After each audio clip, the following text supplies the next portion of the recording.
Welcome to Paranormal UK Radio with your hosts Irene Allen Block and Mark Johnson.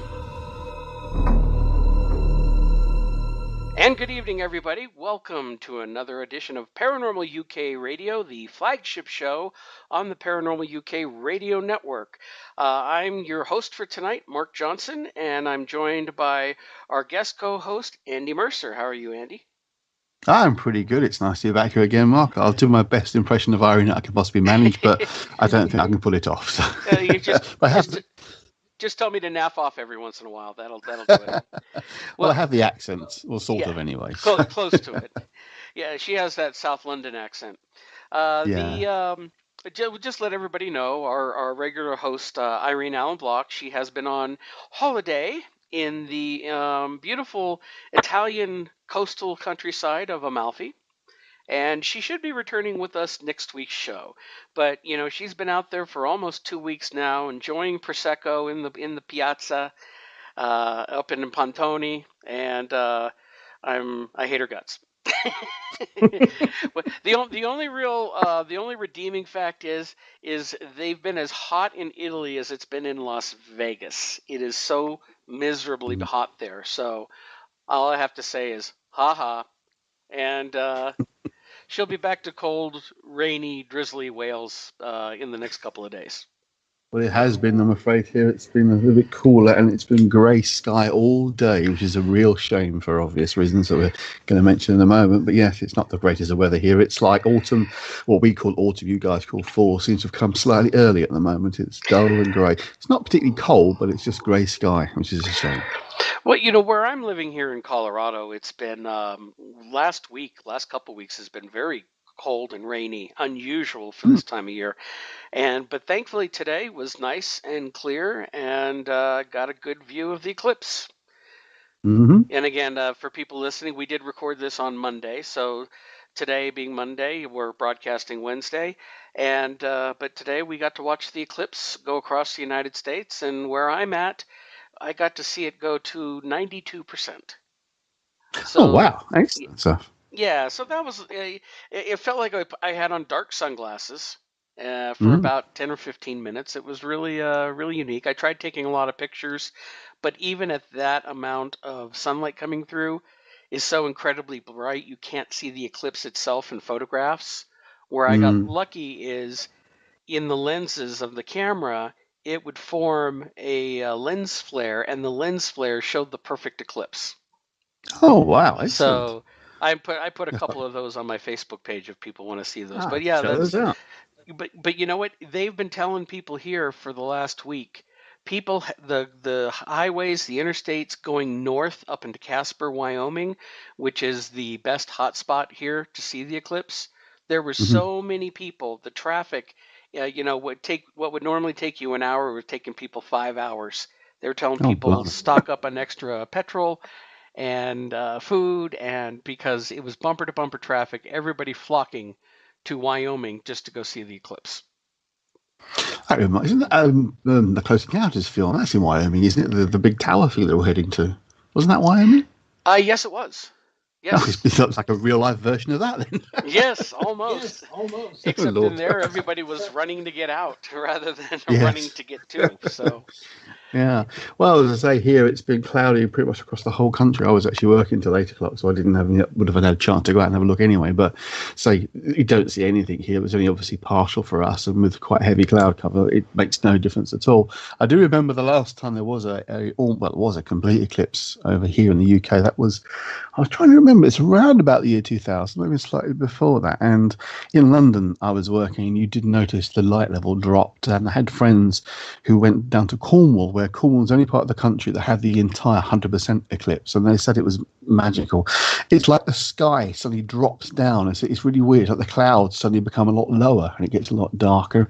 And it was a very strange thing to witness. And say in London, it was about 90%, so we got the effect, but not 100% like they did. But yeah, it was been and gone for us, unfortunately. With English weather, it tends to be you're lucky sometimes, but most of the time it's just grey. So unfortunately, we didn't see a lot. I said, well, maybe next time you guys will get lucky, and the next eclipse will come through on your side of the planet. You'll get a nice, good good view there. I'll probably check out when that is. I think it's probably some many years in the future, unfortunately for me, but it's still fun nonetheless. Yes. Just to know these things are happening and people are getting to see interesting stuff. Like for the kids especially, it must be great fun to see these strange things happening. But it's all not a lot here, unfortunately. Well, speaking of celestial events, kind of an odd way figures in with our guest tonight, and if you're with people who watch the sky, people who like to look for UFOs, and there are people like myself who've never seen a UFO, and yet there are other people who not only have had these encounters of witnessing UFOs in the skies, but how about having them in the skies right over your own property often, and coming down and actually causing you problems where you live. Well, that's the story of our guest tonight, and I'm happy to have him back on here. We're happy to welcome John Edmonds to the program. Now, John is the owner of the Stardust Ranch outside of Phoenix, Arizona.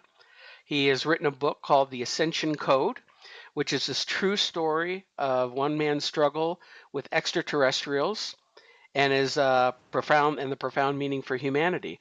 Also at the Stardust Ranch is he has his nonprofit, Helpful Hooves, which takes in horses. And John, welcome to the program. Oh, thank you, Mark. Thank you for having me back. Oh, sure. Now I was mentioning earlier, this is the first time on this radio show. You were originally on our old radio show, Unknown Origins, and we wanted to bring you back on because not only is your story very compelling, and over the last couple of years, you've finally been able to get a lot of exposure for what's going on your property, but there's a lot of new things that have developed over the last few months. So we definitely would like to get into that because, as you mentioned before we came on the air, there's a lot of important information, things happening that's very meaningful for humanity as a whole. Now, let's go ahead for our new listeners, especially our listeners in the UK who may not know your story. Could we just start at the beginning on when you purchased the ranch in Arizona? Sure, I'd be happy to. June 1st of 1996, my wife and I were searching around for a ranch where we could have horses. And, Arizona used to be really, really rural in terms of lots of ranches, lots of places to have horses. Over the last 25 to 30 years, it has become quite urban, and that urban setting has really extended out to 40, 50, 60 miles into the surrounding desert. So finding a ranch isn't the easiest thing in the world, and finding a ranch that's reasonably priced is almost impossible. And so my wife and I, we found this ranch, and we decided, I took one look at it, and I decided from the very moment that I saw it that it was going to be great. And at least I thought it was. And I said, yeah, let's buy it. And so I literally went to the bank, took the money out, and showed up with a briefcase full of cash. And I guess people don't do that. I found that out in retrospect. I thought it was like buying a used car. You just go and you plunk down the cash, and you go and you purchase it. Oh, yeah, there's that whole escrow thing that in lawyers. Oh, yeah. Yeah, yeah, I was like the only person that thought it was okay. Everybody else was horrified. So lo and behold, I learned my lesson, and we still got it. We got the ranch, and we went to move in June 1st of 1996. And the ranch, the people that owned the ranch before us hadn't even done any kind of making arrangements to move. And so we were horrified. We showed up with a big rental truck full of all our stuff, and we'd already given up our old property, and we were literally kind of like homeless because they hadn't moved. And so I got on the horn to the realtor, and I screamed bloody murder. And he said, well, go to a couple of movies, go out and eat a couple of times, and I'll see if I can have them out of there by tonight. And I thought to myself, well, this is very peculiar considering I've already paid for the property, and, this shouldn't be happening. Well, we showed up about 9 or 10 o'clock that night, hoping that everything had been taken care of. And indeed, the house was empty. The only problem was when we went out to the diving pool that was attached to the back of the property, or the back of the house, everything that had been in the house was now 8 to 10 feet deep in the water in the pool. And we're talking. The pool had water when they threw all the furniture in? Well, I don't know who did it, but yeah, everything was, literally refrigerators, washer and dryer, you name it, sofas, everything was piled in the pool. The pool was turned on, the lights were on in the pool, and, it was like this huge aqua sculpture full of junk. And, I was quite perturbed. And, again, I called the realtor and he said, well, I didn't do it. I don't know who did it. Fish it out and put it out on the curb and see what happens, and that was my initial introduction to Stardust Ranch. Yeah, I had heard the story told in the past, and I always assumed the pool was empty, but this is the first time I've heard that it was filled with water. It's like, what in the hell were people thinking? Well, I don't know, because I don't know that people did it. I don't know how it happened. I never heard from or saw the people again. And literally people just came and scooped up all their stuff and took it away.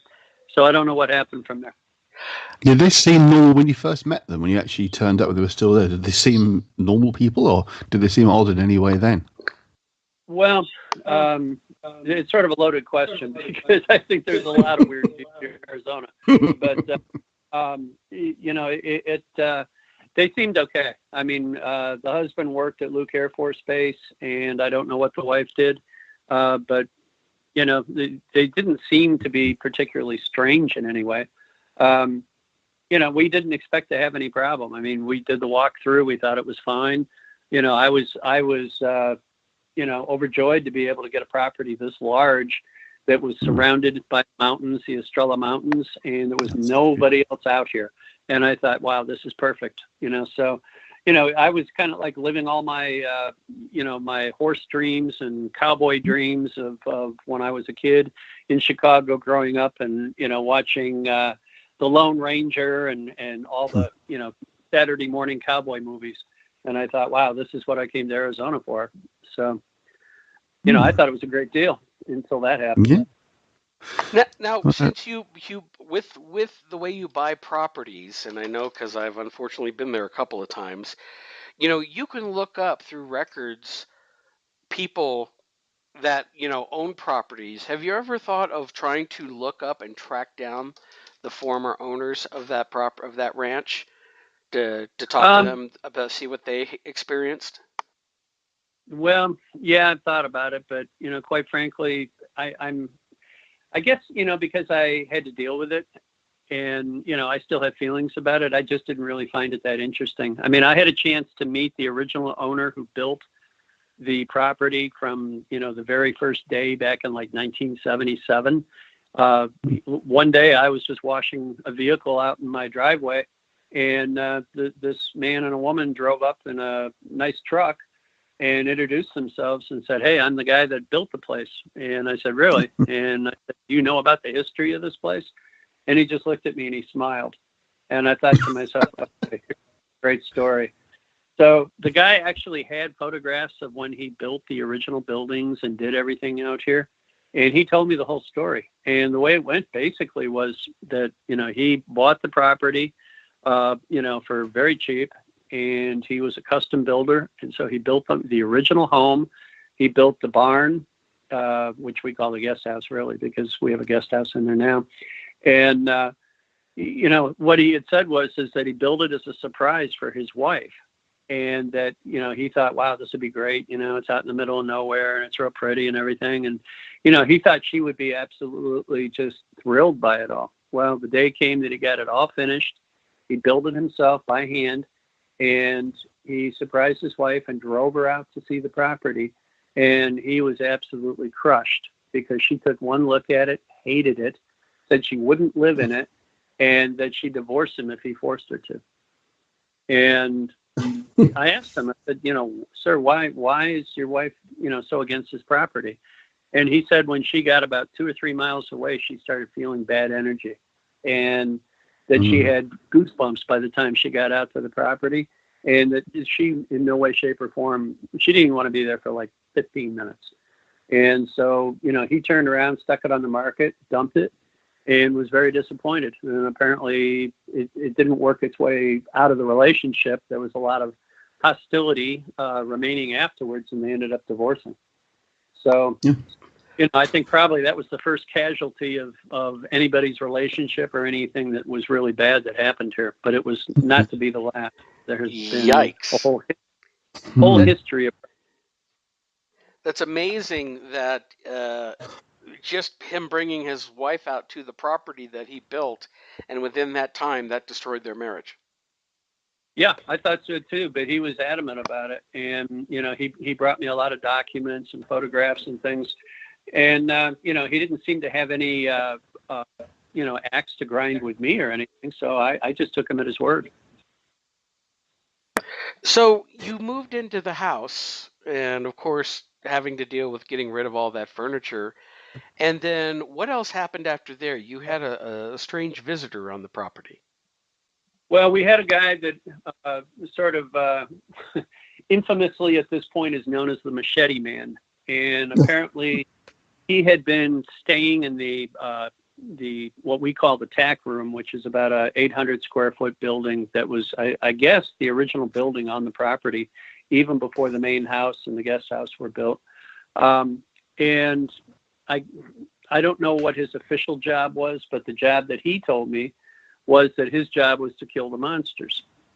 And when he came up the driveway, at the first time I saw him, he was, kind of a grizzled, kind of just looked like sort of a desert rat, somebody that had been, maybe out in the sun too long, beard, long hair, army jacket with the sleeves cut off. And, he just looked kind of just, I don't know, just well worn, well broken in, let's put it that way.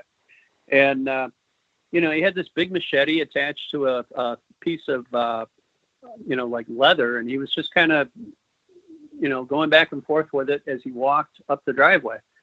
And I thought, man, this is not good. So I had recently purchased a .357 Magnum, and I stuck it down the back of my pants. It was loaded, had the safety on it, and I walked outside.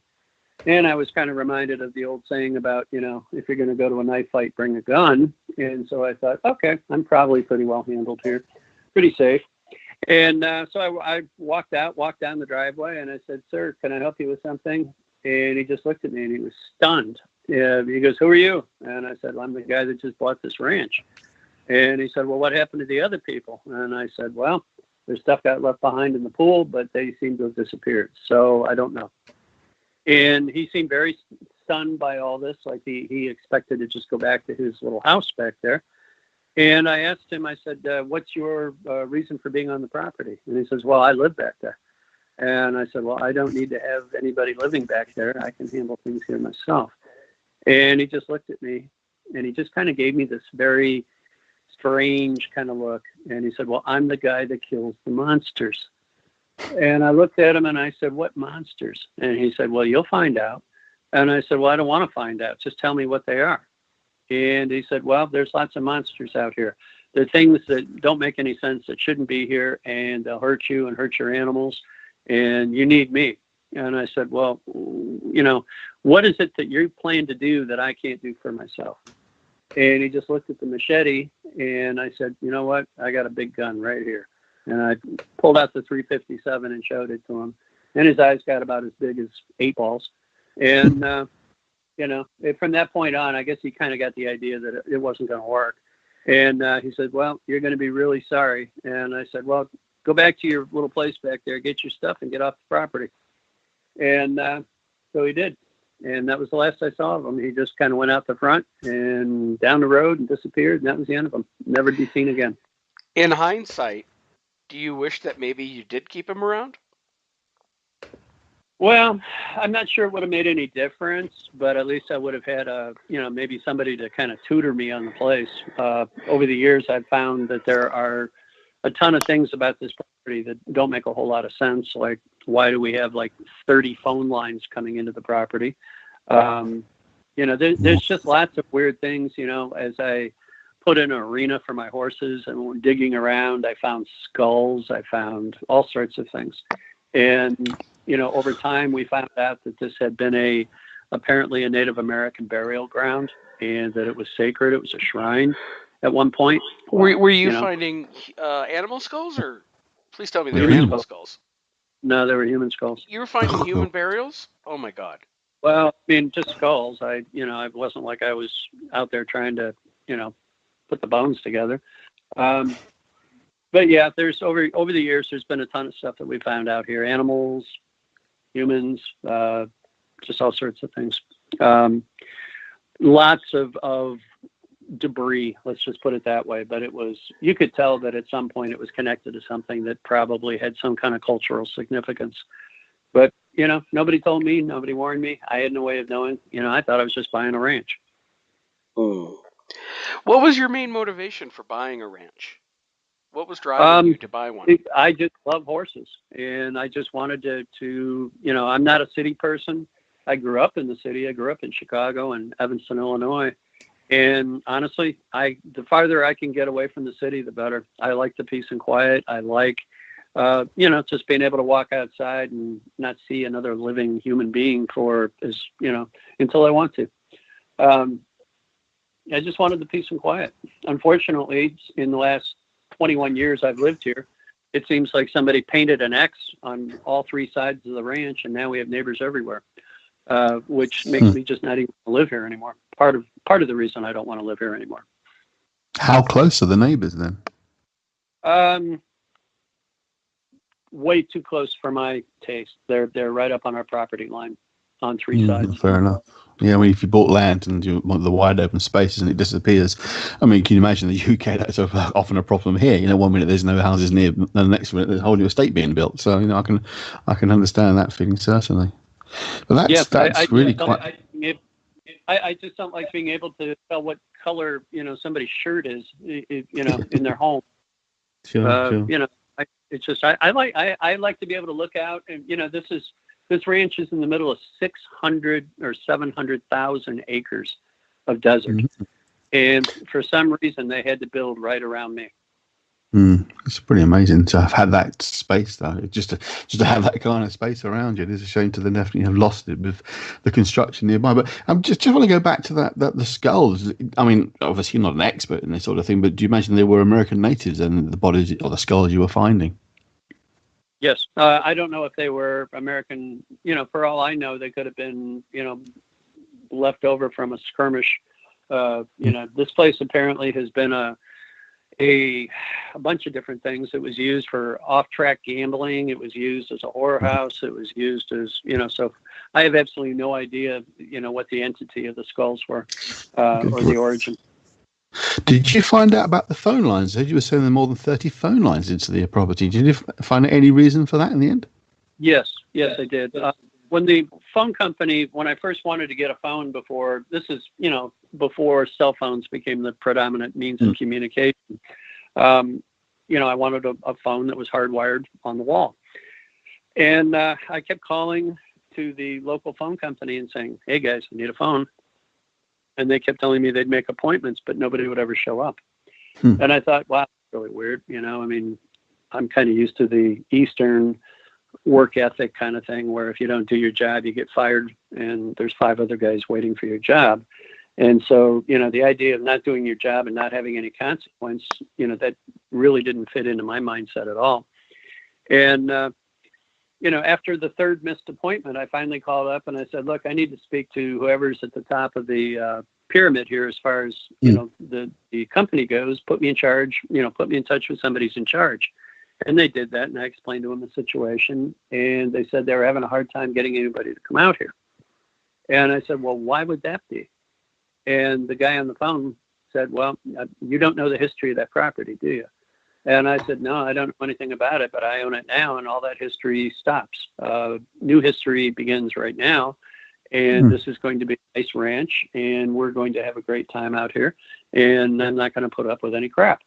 And so the guy finally said that they had to draw straws between the various different phone installers, and the guy that lost had to come out here and put in the phone. And that's exactly what happened. The guy came out, he drove out, he was sitting in his truck when I saw him the first time, and I had to go up to the door and practically knock on the door to get him to come out.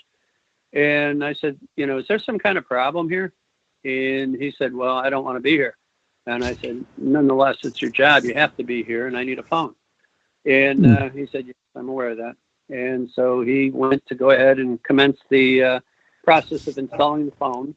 And he just kept looking at me, and he was kind of shaking a little bit. And I thought, wow, this is so weird. I mean, I could see this in some of the places I lived in Chicago, because they were bad neighborhoods, and you never knew who was watching you. But out here in the middle of, BFE, no, I don't understand that at all. And so he explained to me the whole history of the property. And I guess the locals all knew about the property, and we just happened to be the dummies that bought it in spite of it. And he explained that this ranch had been owned by a bunch of different families, and that every family that had lived here had come to ruin from living here. And, the last family before the one that we bought it from was a family that had turned the ranch into a operation where they were raising cattle, and they were raising young calves and, day-old calves, and then taking them to slaughter.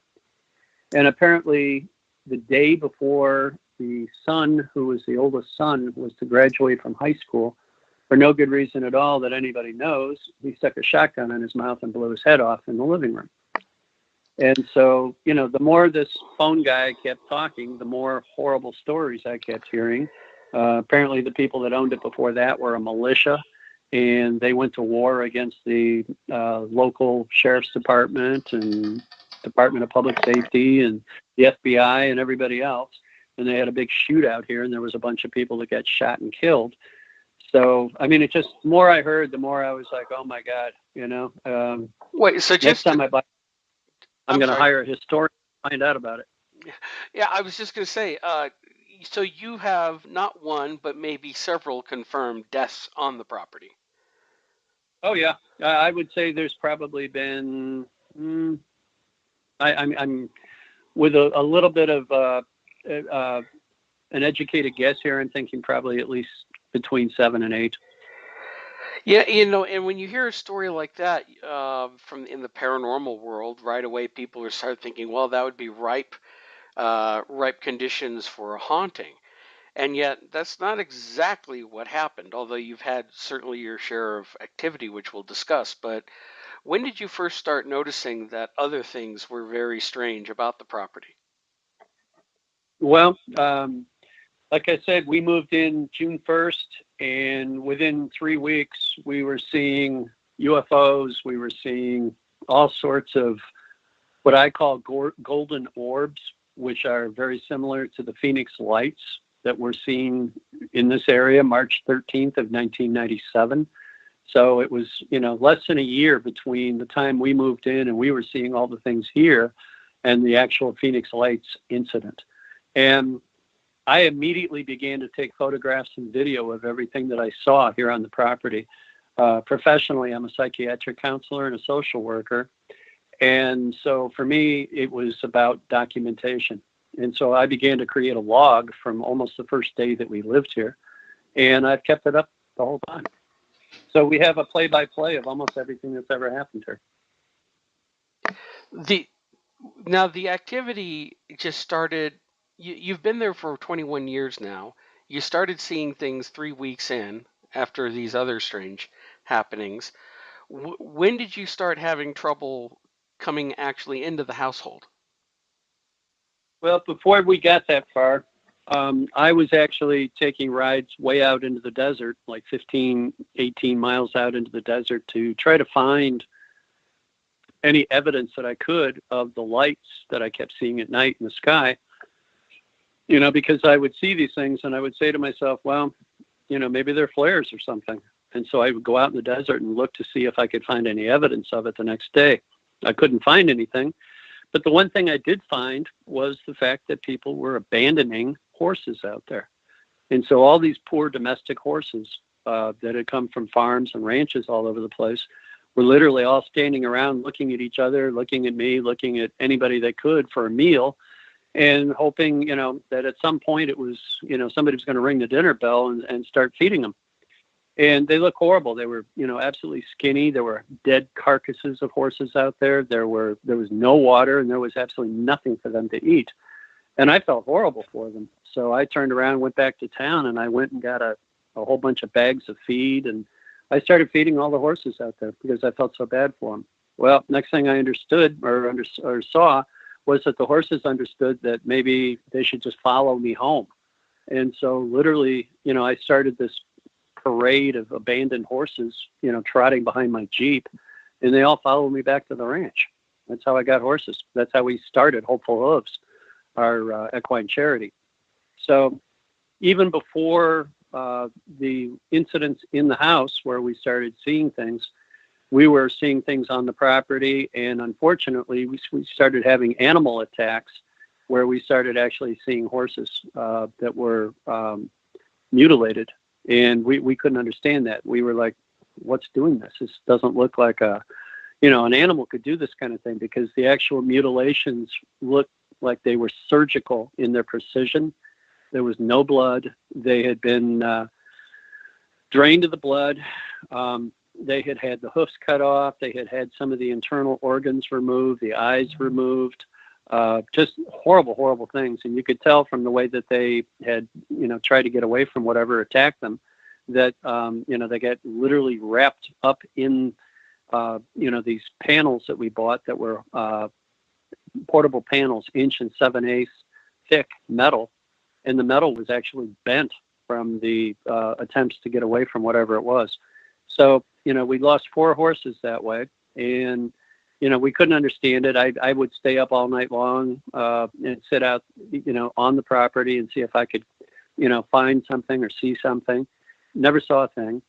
And it was just the strangest, weirdest experience. So, those kind of things started happening long before we actually started having encounters in the house. I mean, in one aspect, I really applaud you for being able to go and rescue all those horses and bring them in. The other is, what a cheap way to start a ranch, knowing how much horses cost. But how many horses did you rescue in that initial roundup? Oh, at least 20. And over the years, I've rescued over 400. Why on earth are people letting horses, dumping them, letting them go and run wild? Well, Phoenix used to be a place where they had all these very expensive, what they would call Arabian horse farms on Bell Road. And Phoenix was famous for it. And then gradually, as the economy started doing weird things, what they did was the Arabian horse owners, some of these farms, they would put huge amounts of money on some of these horses. And then they would, the horses would suddenly end up dead for no good reason, and they'd collect the insurance. And so there was a lot of speculation that there were insurance scams going on. Well, when those scams finally played out to the point where, they couldn't really do it anymore, they just took the horses out and dumped them in the desert. And as the costs of food went up, as everything went up, more and more people decided that a beautiful horse sitting out in their backyard just wasn't, a good arrangement for them. And there was no place to take the horses, and nobody wanted them. And so they literally just took them out in the desert and set them free. And I guess they figured, well, they're desert creatures. They're Arabian horses, as in Saudi Arabia. And so somehow or another, that logic made them think that these were horses that could just exist in the desert on their own. Absolutely not. These are domestic horses that are used to getting fed at least twice a day, having a constant supply of water, shade over their heads, their feet done, every 4 weeks, being wormed every 6 weeks. These were pedigree, very expensive horses. Some of these horses were $1 million. And, they just took them out and dumped them. And I thought, well, I don't care how much they're worth. All I care about is it's alive, and somebody needs to, try to fix this situation. And I felt terrible for them, I mean, this is a life, when it comes to life, you don't cut corners. You make it work somehow. You find a way. Yeah, and, I just took them in. I'm the same way. I'm such an animal lover, and I love horses. And the thought of anybody just dumping them, or any animal, upsets me. Because they are intelligent, emotional creatures. That's right. They are absolutely unconditional love. And our horses, for the most part, are like giant big dogs. If you go out and sit on the ground, they'll come over and lay down, put their head in your lap. I mean, they just, all they want is love. They're totally friendly. They love to go out riding. They're great horses. And I mean, we've had as many as 100 of them here at a time because of the fact that, people just dump them, and then it got to the point where they started just tying them up to the front gates and leaving them. Oh, gee. Like a baby on the doorstep. Okay. Well, yeah. And I mean, worse, sometimes they'd bring dogs and put them in cages and leave those. Or in some cases, they take bags of puppies and they'd literally just hurl them over the front gates. And, I'd go out in the morning and, 5:30, 6 o'clock in the morning and find, 4 or 5, beautiful lab puppies out there, or, a bag of chihuahuas or, you name it. I mean, I found bags with giant snakes in them. I've had people, tie up iguanas. We've had, at one point we had camels tied up. It's just, real camels. Real, yeah. Camels. Wow. Yeah, I rode one. Just for the heck of it, I decided to, hey, it's a camel. I should be able to fit on that. It's like a horse, sort of. Except with a bad temper. And they spit. Oh yeah, yeah. Nasty. I think I'll remember the bag of chihuahuas. That'll stay with me. But we've had mountain lions out here that we used to be the only water source within about 15 square miles. And so I had put in a big pond that I call the Sacred Pond because it literally was the only thing keeping a lot of these animals alive. And, it's a good pond. I mean, it's, about 40 feet in diameter and about 4 feet deep. And literally the mountain lions, you name it, any kind of creature at all would come and drink out of the pond. And it got to the point where I had a mountain lion for a pet. I used to, take it out and feed it hot dogs and all sorts of stuff. Well, as long as it didn't try to eat you, that's a good thing. No, absolutely. Never went after the horses or anything. That was the one agreement we had. And that was I'd feed it and it could have as much water as it wanted, but it couldn't attack anything. Well, I'm glad it stuck to that agreement. Yeah, for about 3 years. Wow. Then it just disappeared. It just amazes me how people treat animals, especially when people are animals for business or breeding, and then they don't know what they're doing ever they get in over their heads, and it just appalls me when I hear these stories. And now you mentioned that there were a few of the horses that wound up mutilated in that classic UFO, like a cattle being mutilated, cattle and horses, surgical precision. Did it ever seem like there's a lot of speculation that when these animals, this happens to them, they're taken somewhere else and maybe just dropped or dumped, which is why there's no blood anywhere. What are your thoughts on that? Well, I mean, I have shades for the horses. And so if they were taken from above, I'm not sure how that would work because there's a roof over the pen.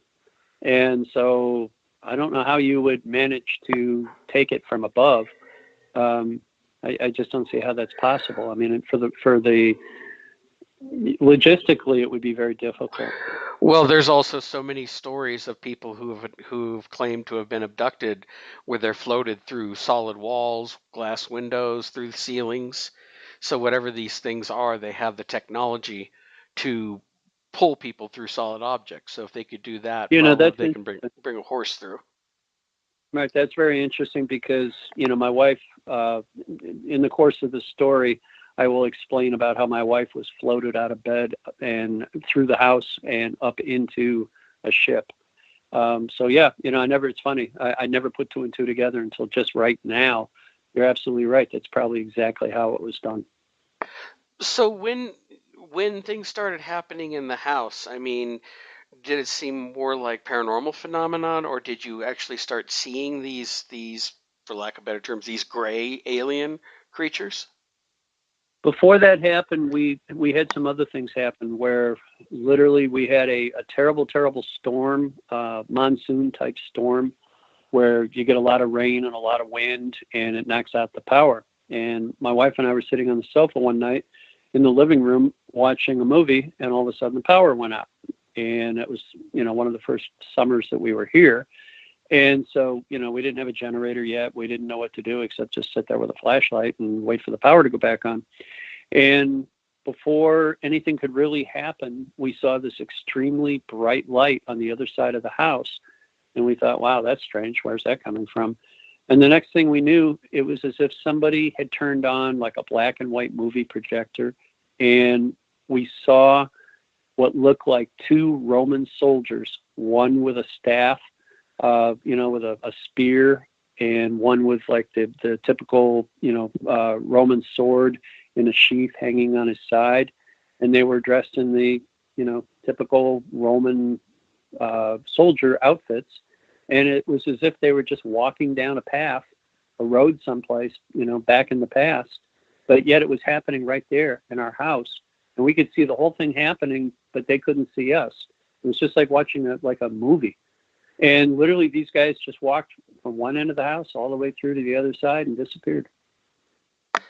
That is really interesting. And I have some ideas about that, but go ahead and continue. We could bring up something a little bit later. I want to hear a little bit more of this, though, first. Okay. And then we started seeing things floating in the house. And, like we'd be sitting in the living room and, in the summertime here in Arizona, it's 125 degrees. So we pretty much always have a bottle of water by our side or, some kind of beverage. And very often you would see these, what look like bright white lights shine on the ceiling, like somebody holding a very bright, like halogen flashlight. And you could see them in the daytime. You could see them at night. It didn't make any sense at all. They would move around real slowly. And when we would see these lights, we would see things in the house begin to float in the air, 3, 4, 5 feet off the ground. And they would just kind of twirl in a circle.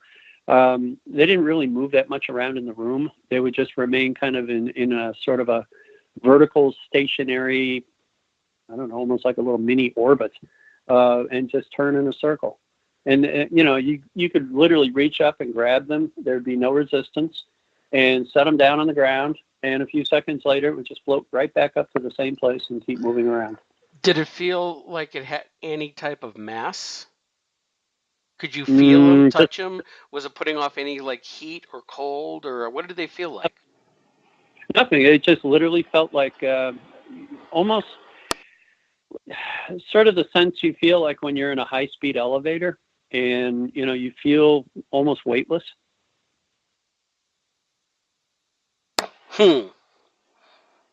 So I don't know, but I mean, it didn't just affect water bottles. I mean, we have a couple of small dogs, and the small dogs would get picked up and floated that way.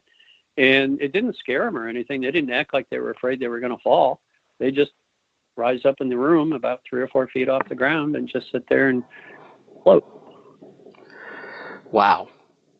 So different types of paranormal activity were already starting, and it wasn't just like hearing sounds or maybe thinking something move. You're actually seeing these balls of light and energy floating in the house, which is interesting because there are a lot of different other types of phenomenon where people have reported seeing these balls of light or these energy balls or orbs in many different types of cases related to either ufology, regular paranormal, even cryptid locations. There's this location in Romania, the Hayu Forest, which is a real hotspot for all types of paranormal activity, very similar to your ranch. And both investigators and local people who live there see these balls of light there all the time. What about snakes? I mean, we have out throughout the course of living here, we have literally had snakes in our house. And we don't know how they could be getting in. I mean, I literally was sitting on the floor in the living room watching a TV show, and out of nowhere, all of a sudden, a snake just appeared right next to my leg, almost bit me. What type of snake? A rattlesnake?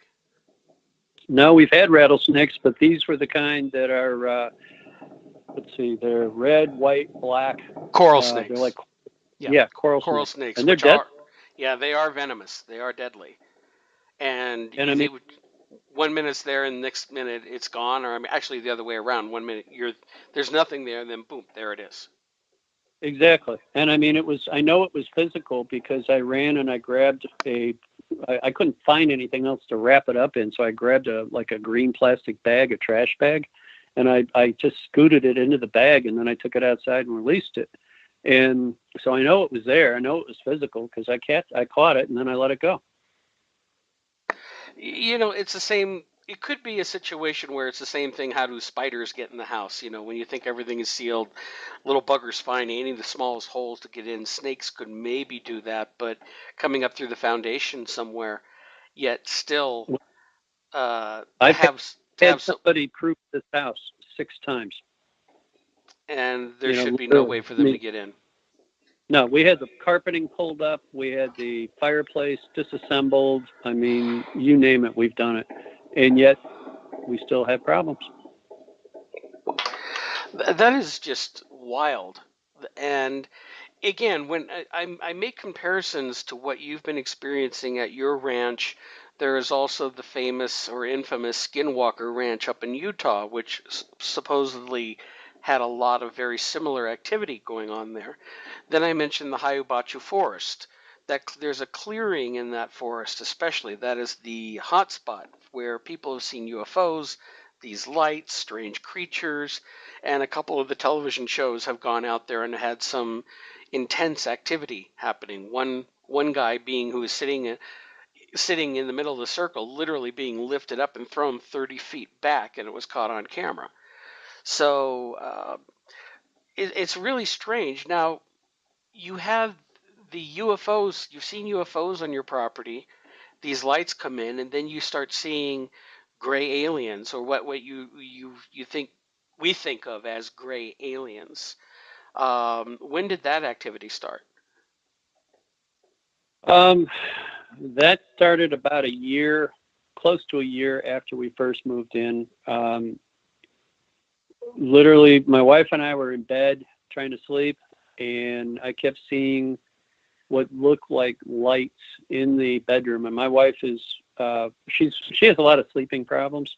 I mean, even before she moved here, with sleep apnea and with insomnia and things like that. So she's one of those people that it's hard for her to fall asleep, but once she falls asleep, she sleeps like a dead person. And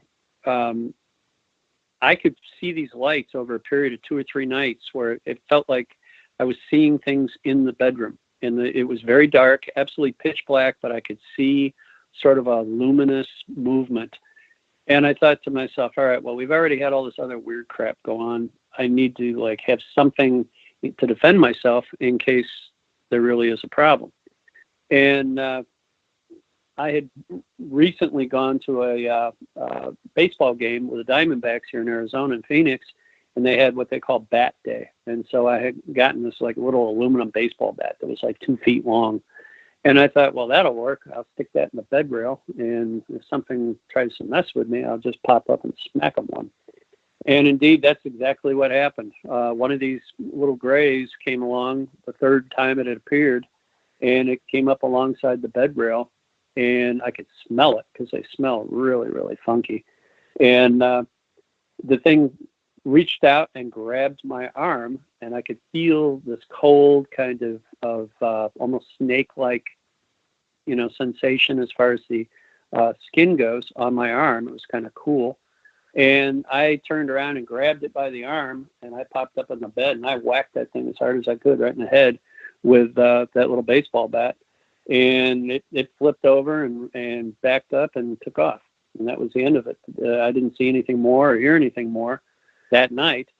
And I woke my wife up, and she got all grumpy with me, and she's like, "What do you want?" And I'm like, "We got aliens." And she's like, "What?" And I'm like, "Yeah, I just smacked one with a baseball bat." And she's like, "Oh, go to sleep." And she just rolled right over and went back to sleep again like I was crazy. And so that was the first incident. I mean, she didn't even ask me about it or question me about it. She didn't even believe me. And so the next morning we got up and, had coffee. And she said, "I had a really strange dream last night that you woke me up and told me that you bopped an alien in the head." And I said, "It wasn't a dream. It happened." And she's like, no way. And I'm like, yeah, way, it really happened. And I said, you just slept right through it. And, she made about 18 excuses about, not being able to sleep and this, that, and the other. And eventually it just kind of was one of those things where she left it at, next time you bop them, wake me up before you hit them so I can see them. And, we just kind of went on our way that way until it happened again. And the next time it happened, instead of having a little sword, or rather a little, baseball bat like that, I changed over to a samurai sword. And I started with just about a 2-foot long dagger. And, I just kind of waited till it happened again. And sure enough, a few nights later, this time 3 of them showed up. And I waited until it crept up on me, and I turned around and I grabbed that knife and I buried it in the gray. Now the thing about these little grays is that if you don't take the head, they just disappear, and it's as if they were never there. You might have a few drops of some kind of body fluid, but that's about all you're going to get. If you end up taking the head, it's like severing an antenna, and so they can't go back to the dimension that they typically step right back into as soon as they feel a threat. And we know that, or I know that, because I've had literally hundreds of incidents like this with these creatures, and I know exactly what they're going to do usually before they do it. That's why I can anticipate where they're going to go in the room or any other place, because they almost always move in a pattern. And if you anticipate where the next place that they're going to be is, you can be there by the time they get there, and then you can have the advantage over them. So have you actually decapitated one of them? I have. What happened? Well, let's just put it this way. I managed to have enough tissue to be able to go ahead and FedEx it to a guy in Grass Lakes, Michigan, who was a doctor, Dr. Levengood, and he managed to go ahead and send it out to a bunch of major universities, and he did DNA analysis on it and actually got reports and photographs and the whole works. So that's what happened. Do you have access to those reports? Know what they actually said? The only thing I have access to at this point is the first report that was sent to me. Right. It's been published on the net in several places, and with photographs. And Dr. Levengood, about 4 months after I sent the first shipment of alien tissue and body fluids and things, strangely enough, ended up dead in his lab. And a couple of days later, apparently his wife ended up dead as well. There's an alarming number of occasions where that seems to happen when people begin to investigate these things and then wind up less than healthy, shall we say. So when you took the head, what happened to the body? The body remained, and I can only tell you this for my own safety. I'm not going to divulge the location of it, but I will tell you that it has been well kept and preserved in a place that is no longer in the United States. Okay. Smart move.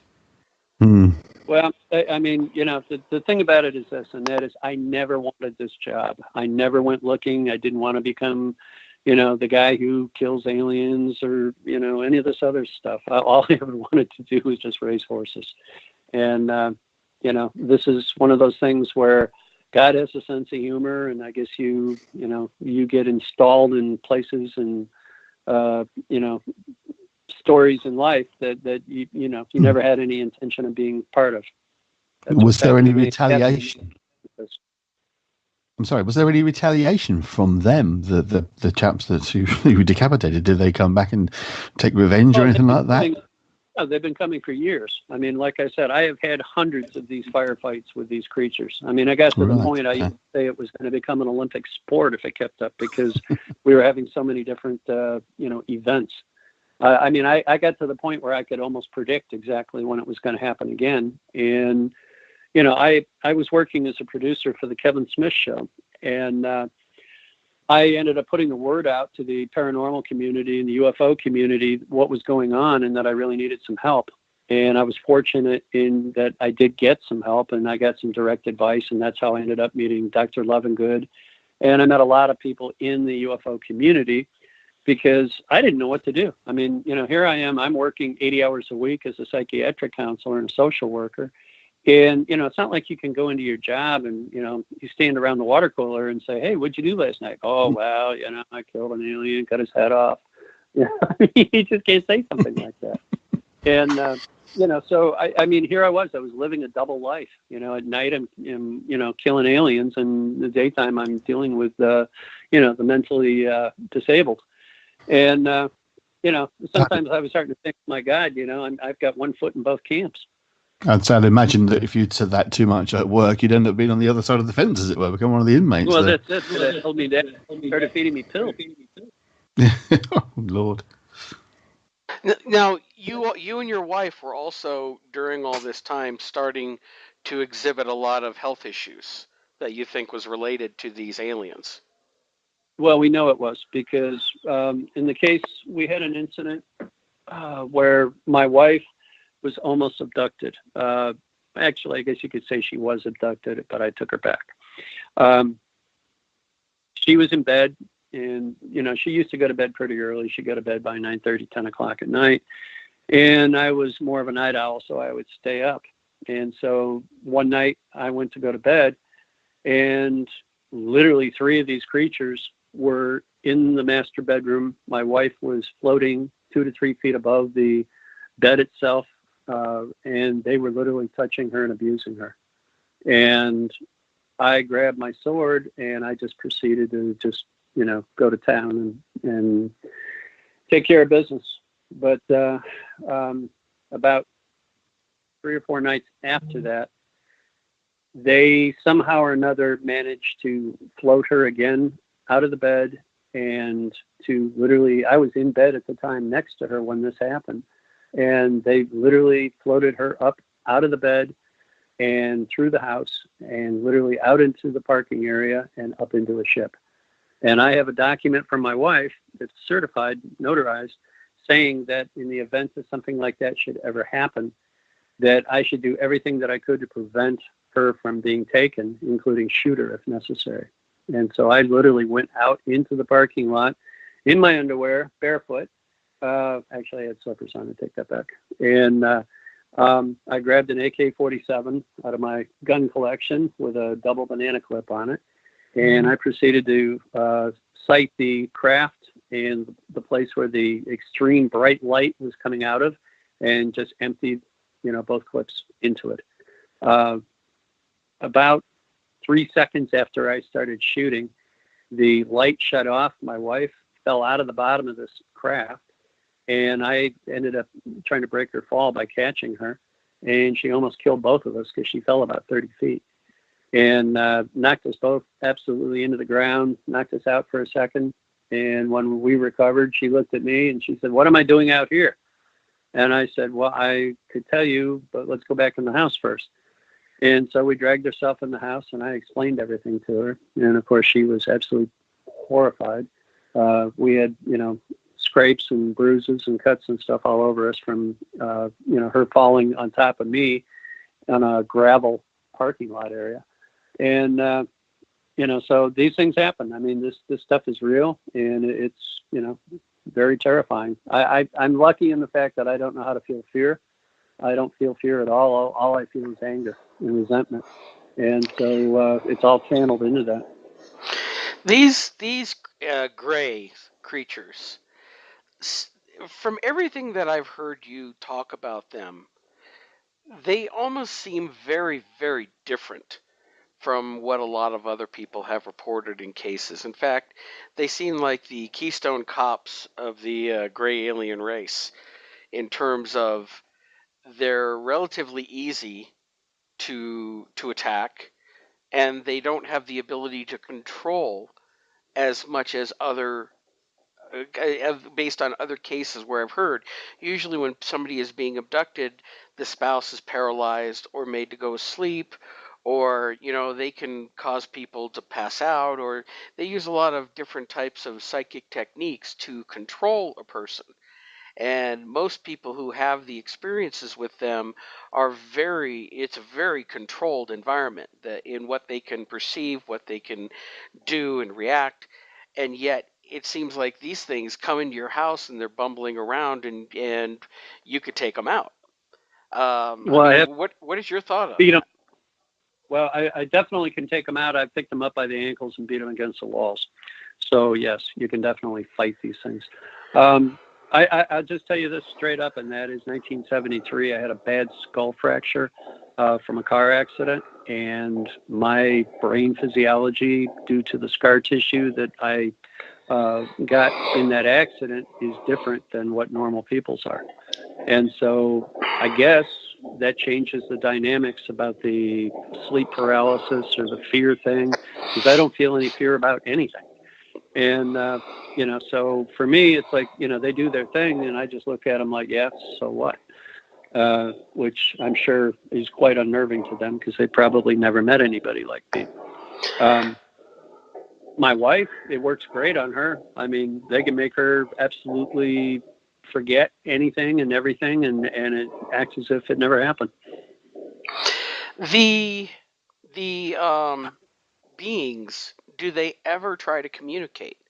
Have you ever had a conversation, or they're giving you warnings or anything where you're getting information from them, whether it's a command or a warning or whatever? No, I've tried to communicate with them numerous times. I mean, I silly as it sounds, I actually put up a poster, and asked them to cease and desist, and, that it was morally wrong to treat people the way they were treating us. Didn't make any difference at all. I've never had any luck communicating with the Greys. Other races I have had luck communicating. That was not a problem. But the Greys, no. It's like talking to, a hamster. I've read before elsewhere, others have said that the Greys themselves, the ones that turn up and do the things you're talking about, are more like just drones than like very low intelligent, almost as if they're like robots, but made of some kind of flesh rather than a machine robot, like a biological robot that's very kind of basic operational. And so it's quite placid, and you can attack it fairly easily and fight them off. So, sorry, excuse me. I wonder if that kind of fits into this scenario, that what you're experiencing is almost at the lowest level, the kind of basic worker type Grey. Yep, I would agree with that. I would say that they're like big dog toys. I mean, I've had many Rottweilers that I've rescued, and I've seen a Rottweiler grab one of these things and absolutely shake it, to the point where it literally just came apart. And they seem to have, instead of like blood, they seem to have like a almost like brake fluid or transmission fluid inside of them. The only problem with it is it's very acidic. And so anything that it touches, it'll burn a hole in. In the case of a dog, it'll kill it. And I have had 4 dogs over the years here killed by these creatures. Well, killed by the creatures directly, or the dogs attack them and because of the blood poisons them or burns them?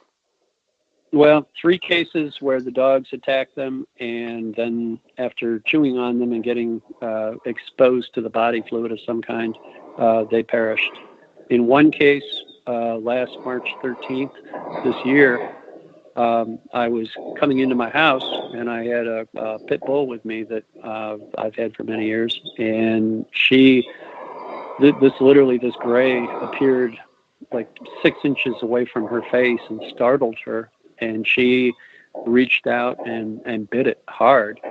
And it reached down with some kind of device about the size of like a mini flashlight and touched the dog in the throat area, in the upper chest area, and burned a hole about the size of a golf ball all the way through and killed her right there on the spot in front of me. Oh my God. It sounds, that sounds very similar to what happened with, I'm sure you've heard of Dr. Jonathan Reed, his case from the early 1990s from Washington, where he was walking his dog in the forest and they came across an alien. The dog attacked it, and the alien killed the dog. Sometimes it's good to have the animals there as protectors, but it's heartbreaking too when these things wind up killing them as well. Now, you mentioned something a moment ago. You said you've never communicated with them, but you have communicated with other races. Could you elaborate on that? July 30th, 2011, we had somebody come out to the ranch with the idea that they were going to go ahead and try to do something to rid us of all these horrible experiences and sort of seal the ranch in hopes that we wouldn't have any more confrontations with any races. And that person brought two individuals with her via car. And when they were here on the ranch in my living room, it was divulged to me that both of them were from another species. Now, about 30 minutes after that, I was doing something else. I came back into the living room, and now all of a sudden there was like 5 of them. And they were all different races.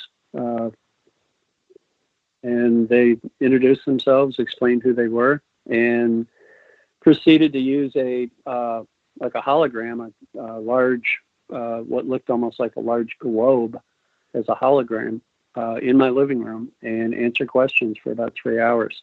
And a long time ago, when all this stuff started, somebody jokingly said to me, John, if you ever get a chance to meet these things and find out who the masters are and ones that can communicate with you, what are you going to ask them? And I thought to myself, that's a heck of a good question. I had to prepare a list. And so I did. And I made a list of about 100 questions. And I sat there for 3 hours and asked most of those questions. And I got great answers. These beings that were in your house, you said they were all different races. Did they look human to you? I mean, is it something where they could pass for human walking down the street and you wouldn't look at them twice, or did they have other characteristics? I think you'd look at them twice because they were somewhat unique. In some cases, a couple of cases, they looked like they should have, been like on a Hollywood movie set or something, because they seemed almost too perfect looking. They were tall, large, big, kind of, very muscular looking individuals. And in the other 3 cases, they were pretty average looking. But, you might look at them twice, but you probably wouldn't sit there and just stare at them. You just say, wow, that's a big guy. Would you classify these as being like what people refer to as the Nordics? I got to tell you, as a social worker, I'm not much on, it sounds bad, but I have never taken the time to really study all the literature. I really try to just stay away from all that because I want the information that I have to remain fresh in my mind and not be confused with other people's reports on things. So I really couldn't tell you. That's fair enough. Now, you've gone public. It's been how long now? 2 to 3 years now? Have you really been out in the eye of the public and starting to talk and do? You've done a lot of radio shows and at least a couple of television shows. And, I was interested when Ghost Adventures, of course, came out there. I seem to cross those guys lately with several other investigations I'm doing of past cases that they've done. I mean, what was that experience like, having a television show come out there and do an episode? Well, I for years and years, I worked in the music business. And so I'm pretty used to being around people that are, minor celebrities or, celebrities in general. And so for me to have a TV show out here, to me, wasn't really that big a deal. I was hoping that they would, get some good proof. And in fact, they got a lot more proof than actually what was ever on the show, as far as I know. And, so I don't really, to me, it was no big deal. I mean, I was glad they came out. I was glad they saw what they saw. There were things that they really didn't talk much about. For instance, they tried launching a drone on the property and tried to have it up and available to film a lot of different experiences that were happening here. And their drone would not launch and could not be controlled. They took it off the property and it flew fine. But the moment they brought it on the property, it would not respond. So, there were a lot of interesting things. There were a lot of things I think they filmed that they just never released. And, from time to time, I hear experiences and TV shows and radio shows where, they still refer to this property in this episode. Apparently, it was a very popular episode. Yeah, it was, and I've always enjoyed their show, even though I I take some of what they deal with. I don't agree with a lot of what they do, but it was an interesting. And of course, Dave Schrader coming out with them. I know Dave as well. Met him several times at some conferences. He's a really good guy, and He is. He had brought attention to. It's interesting. Another ranch. There's James Gillian's Isetti Ranch up in Washington. I know it well. Have you ever been there? Have you ever traveled to any of these other You have? Yeah, yes, I've had the opportunity to be on that ranch. Got a different energy. How does it differ from your ranch in terms of the energy? I think they have a lot more control over things. I think they have some kind of better understanding of how things work there, and so they're able to control the dynamics a little bit better than we do. We have no control at all. This place is a free-for-all. It's anything goes. We just hold on to our hats and hope, nothing awful, really bad happens. We never know what's going to happen next. And we always tell people that come here, feel free to come on out. But, we can't promise anything. And, you might see something, you might not. But if you're, coming from any kind of a bad place in your life, this is not the place to come. It seems like the ranch somehow or another seems to kind of find the frequency that people are at. And if you're coming from a low point in your life, this place will make it a heck of a lot lower. What I'm really intrigued about is with this activity. And it always seems to me, and you could tell me your thoughts on this, but it always seems to me, not having visited the ranch myself, that what you're dealing with, we automatically call them gray aliens and UFOs, and we automatically think that they're from another planet, and yet my gut instinct keeps telling me this isn't the case. You're dealing with something much different that is more, maybe more Earth-based. Maybe it's something that has been here a while or living underground. There's a lot of similarities to this type of activity compared to other folklore around the world where they talk about different types of beings under the ground. And the property itself that you mentioned, finding the animal skulls and the human skulls, and the it was used for something. Do you feel these things are coming from above or below? Well, I would say it's an interesting question that we have a lot of information about.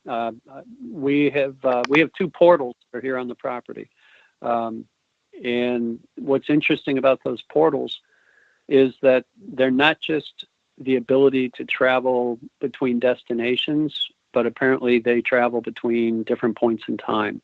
And one of the things that we found is that certain individuals that come here are very able to get in touch with whatever entity is kind of in charge of those portals. And they've been able to communicate back and forth, and not just once or twice, but, a dozen or more times by the same person, and ask it a lot of questions, and they got a lot of answers. One of the answers has been that this portal, and probably a lot of portals around the world, are at least 12,000 years old. And they go way, way back, ancient Egyptian, even before that, Sumerian, all the way back even as far as Atlantis. And that this was a common transport system. This was a common way for individuals, ships, groups of people to transport between places, not just here on this planet, but interstellar as well. And so we've been able to get a lot of information about things. And this property's been around for a long, long time. And it's been used by many different groups. And so, there are artifacts here. And there's artifacts all over the planet. And the whole idea about disclosure is a complete misnomer because, you know what? They've been here as long as we've been or longer. And so, it's not like aliens are coming from outer space particularly. They're here. They've been here a long time. They have cultures just as we do. And, they've managed to stay pretty well hidden, except for, specific incidents where they've stepped forward and they've said, hey, we want to make contact with you for whatever reason. And so, this whole idea that, the president's going to stand out on the lawn at the White House someday and hold a press conference and say, we're not alone. Well, guess what? It's true. We're not alone, and we've never have been. That's it. There's always been the assumption that if they exist, they're from other planets coming little spaceships. But no, I agree entirely. I mean, I talk about the possible other dimensions existing in parallel to ours. So they're not physically traveling any great distance, just hopping a tiny fraction of a millimeter into another reality, our reality. And of course, I'm quite into folklore and mythology. And of course, there are stories of strange beings like this, strange creatures throughout history. We talk about fairies, talk about underground dwelling creatures, giants, trolls, all these kinds of non-human intelligent entities that are in mythology and occur in folklore and folk stories. They're not all just going to be completely made up. There's something more to it, and I think this could be the modern example of those same kind of entities from another place, not on another planet or anything out there in space, but here, right here with us, either living directly, as Mark said, maybe underground, or existing in a kind of parallel reality which they can sort of flip in and out of. Hence the way these things just appear and disappear, like they're flipping through realities. So I mean, to me, that makes more sense. I know people tend to go for the disclosure ideas you're saying there about alien spaceships and your president coming out of the White House lawn and admitting it's all to be true. But, I think that's just one possible approach. I think this more open approach, shall we say, to alternatives is probably the better way of looking at these kinds of things. I think so, certainly. Well, I think the big difference, the fact is this, and that is that suddenly over the last 20, 30 years, people's minds, their hearts, their whole sense of what is really transpiring, energetically around the world is that there's a great deal more happening than anybody really realizes. And they don't necessarily have the ability to put their finger on it, but they understand that things are changing and that this time that we're living in right now is very different than perhaps, any other modern time. And I think that's where disclosure is really happening. And that is that the more that we open our minds, the more we open our hearts, the more that we, look to each other to share information and our technology in terms of the net, in terms of, all the things that we're capable of doing now is so much, more profound than it was recent, even in the last, few years, that I think that's really where we're going. I think that's what disclosure is about. It's, saying, hey, you know what? I might not have ever seen this or heard this before, but it seems to exist. And if we could ever get to the point where we could sort out the fake news from the real news and get to the point where, we could understand the truth from the fantasy, I think we'd be in a very, very good position to understand a great deal more than we do now. Now, you mentioned with disclosure, and yeah, I've seen a big shift in society where people in general are more accepting of this possibility, but there's also seems to be a very concerted effort by our government or by darker forces to still keep humanity in the dark and keep the information down. I know of many experiencers who have had direct experiences with these beings, and they're fairly famous people who are constantly harassed, or they're going through they're doing what they can to shut these people up, discredit them, destroy them publicly. Case in point, Stan Romanek up here in Colorado. He was just convicted on one charge of child pornography, which they're fighting. He and his wife Lisa are fighting it tooth and nail. They swear it was planted. He didn't do it. I believe them, and it is a great way. It's a great tool to discredit somebody in the public eye, accuse them of pedophilia. Right away, they're a pariah, and nobody will ever listen to them again, even if they did get off. And there have been other experiencers that have had very similar types of harassment. Since you've gone public, have you been experiencing any type of harassment or threats to basically shut up? Mark, in the beginning, I really did. I had people shoot at me. I had people try to run me off the road. I had, a lot of physical threats. Honestly, it didn't matter to me. I mean, because I just don't, I fight back. I mean, it's, I'm not a nice guy when it comes to, being screwed with. And, I will, I give as good as I get. And, bring it. I mean, I'm not, I don't want it to happen, but if it comes, I'm going to fight it every little bit that I can, any way I can. And I don't live in fear. So, yeah, stuff happens. But, I'm not out there. I'm not looking for a fight, but I will always return it if it comes. And by the same token, I'm not doing anything wrong. I mean, all I'm trying to do is make the world a better place. I'm trying to help, animals. I started a charity, I've had for 18 years, that for the most part, my wife and I pay for out of our own pockets. I'm a social worker. I mean, I went to school for undergraduate and graduate degrees so that I could learn to help people. I don't have any money. I don't have anything that anybody would want. And, I do everything out of the goodness of my heart. I follow my path and I follow God. And I invite everybody to walk the path with me. So, that's about the best I can do. The activity over the last 21 years, is it always constant, or do you ever get reprieves? Like, do you ever go several months with nothing happening? Or is there pretty much something happening at some level all the time? Well, it's a good question. In terms of seeing a lot of the UFO activity, we can go weeks or months at times without seeing anything. In terms of things here in the house happening, we see stuff, whether it be, very small or large examples of paranormal activity. We see those on a regular basis. People that come and visit, I can't tell you how many times we've had people that at night will tell me that they feel the presence of another being of some kind. They don't know exactly what it is, but they'll feel hands on them. We've had women that have said that they felt like, something was touching them. It scared them half to death. They rolled up in a ball with the lights on and the covers up over their head, and waited until, daylight came. And, thanked me very much, said, yeah, it was real. They don't know what the hell it was, but something was there with them. And, they left.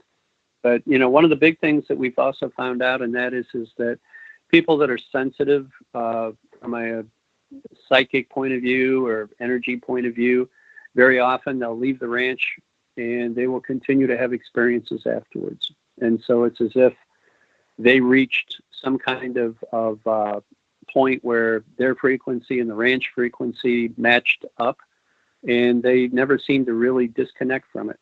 And so, even years later, we get people that call us and say, look, we're seeing grays. We're here at home and we're seeing grays. I had a researcher that, a lot of people think is just a real total hard ass. And, he made fun of us and said, well, I don't believe you, blah, blah, blah. And I told him, I said, well, you ought to believe us, because the next thing you know, you might have the same thing happen to you. About a year later, he called me up and he says, did you wish that on me? And I said, no. And he says, well, now they're here and I'm dealing with it as well. And I think it's very strange that, I said the things about you, I said, now it's happening to me.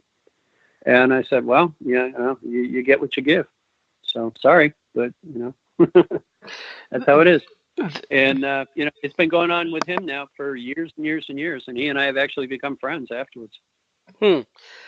There's a lot of it that sounds very threatening, very negative, frightening. Has there been any of the experiences that you would consider to be a positive? Yes, There's something absolutely good coming out of it. And what was that? Back in 2000, I was diagnosed with the severe onset of MS. And it was, it was like I woke up one day and the next thing I know, it was like somebody plugged me into a 220, outlet as far as electricity went. And I started getting these horrible shocks all over my body. They were absolutely terrifying. They were miserably painful. And I thought, man, I can't live this way. I don't even want to go on like this. If this is what my life's going to be, I hope I die. And a friend of mine, I called him up and I told him what was happening, and he thought, you know what, I know somebody that might be able to help you. And so he had me meet him at his office here in Arizona and Phoenix, and had this other individual show up. And the guy kind of scoped me out, and he said, yeah, I think I can help you. And so I went to see him at his home office the following Monday. This was our first appointment was on a Friday where we met. And on the following Monday, I went to his office in his home, and he treated me, and he cured me. And so, you know, to me, that was a tremendous thing. I had one visit with this man for, 90 minutes, and I never had another shock after that, and it's been over 20 years. Is this man a man? Well, let's put it this way. He's a male, but I think he's a hybrid. Okay. And I think he'd be the first to say that. And, he treated me, and I got over it. So as far as I'm concerned, that kind of qualifies as an ET stepping in and helping me out. And, I've sent a number of people to him over the years, and they've had great experiences. So, as far as I'm concerned, there are very benevolent ETs out there. It just happens to be, you can't, it's kind of like saying, are there good humans and bad humans? Of course there are. There's good races, bad races in terms of ETs, and there's good and bad experiences. So, you have to be really careful about, making, generalities and making sweeping statements, because there's very little truth in those. Let's talk a little bit about some of the newer things that have been happening on the ranch. And, I follow you closely we're Facebook friends. I follow a lot of what has been going on there. And you've had a lot of recent developments within, just the last few months, or how long has it been going on now? Well, Mark, we've had, like I said, we've been opening the ranch up with the idea that, we hope that we will be hopefully led by God to meet the kind of individuals we're supposed to meet. And indeed, that's exactly what's been happening, because everybody that I've wanted to meet in order to carry out what I believe is my mission has literally, come along and, for the most part, educated me.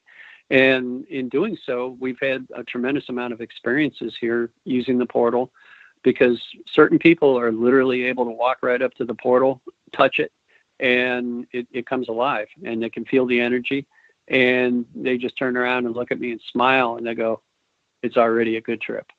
And some of these people have come from all over the world. I'm talking, Eastern Europe, Russia, the Orient, all sorts of places. And I get calls every day from Russia. I get calls from, around the globe, and they're people that want to come. And I say, great, here's the deal, try to come with a good attitude and an open heart. And we need a donation to feed the horses. And beyond that, just be a good guest and, nice, pleasant person, and we'll be fine. And, we get them all the time. Every week. And so, as this story has been progressing, we've been getting more and more people that seem to be able to interact with the ranch directly and get more and more information. And, after my dog Daisy got killed by the one gray back in March, I really started to have a relapse about having a bad attitude about dealing with grays and just dealing with malevolent forces, because it really hurt me that she passed away like that. And, I finally just decided, I said, enough's enough of this. No more grays, no more bad, spirits, no more bad anything. I don't want to meet them. I don't want them here. No more. Well, I don't know if somehow or another that had a profound effect on things, but the very next thing that happened was we started having mantis beings here. And I was literally talking to a friend of mine on a video chat on my cell phone in California, and he started looking real strange on the other end. And I thought, Mike, what's the matter? And he said, you're not going to believe this. And I'm like, what? And he goes, there's a mantis or some kind of weird triangular head, pointy thing, weird looking creature that's right behind you. And he said, turn around real slow and look. And I turned around, and that creature was there. I only saw it for a couple of seconds before it went away, but he had been watching it for a minute or two. And so that was the first time that we had any kind of connection that there was a new type of species here.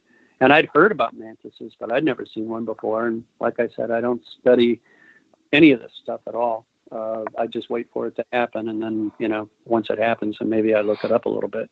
But so we started seeing these mantis beings, and now they're appearing. We've had other people that have been here, and they've been asleep, and a mantis has walked up and stood right in front of them, and they woke up and they saw it. And in a couple of cases, it reached out and actually put the body. It actually touched their body, and they got like a sort of a weird, almost like electric shock, but not really a shock, just kind of a sense of the fact that there was an electric feeling between both of them. And so we don't know where that's going. But the interesting thing is that they seem to have locked down the ranch from any other ETs. And so right now we're not getting like any reptilians or, grays or anything else that's showing up. It just seems to be, about the mantis.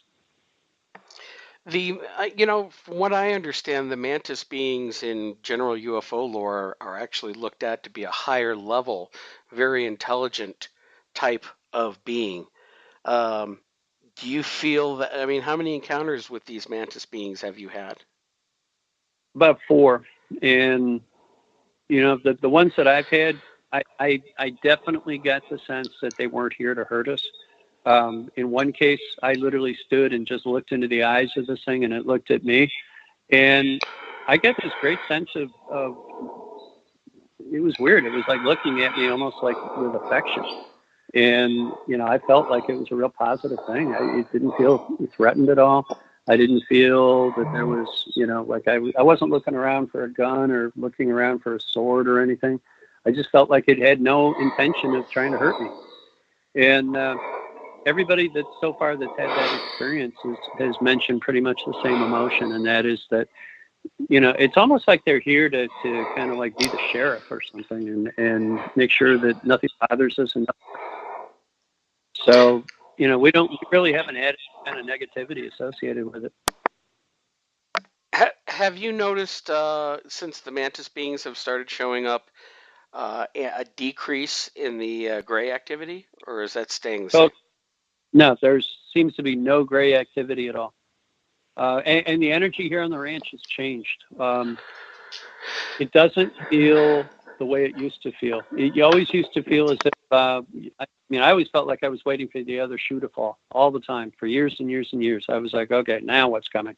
What's next? And nothing like that anymore. It feels calm here. And I'm grateful for that. It's a whole lot easier living here. I would certainly imagine to have things calm down. What are your plans for the ranch? Now that you've gone through 21 years of all this, do you have any plans on where you want to go with it next? Well, we're actually looking at trying to become a healing center. We feel that there's so much energy here and that there is so much notoriety and interest in this place that, one of my goals in life is to gather as many different sources of healing for people and animals and the planet as possible. And so we're looking at holding events here where people will come out and share the best of the best. And, we'll try to invite, people that are leaders from around the world in terms of, skill sets that they have, to present the information. And, we'll throw in some music, live music, and some food and a few beverages and, see how it goes. Try to keep it as informal as possible, comfortable, just something to have fun. And, hope that we can, help people to network and to, just have a good experience. With these other aliens, or I hate using that word, these other people that you have seen come into your home, I'm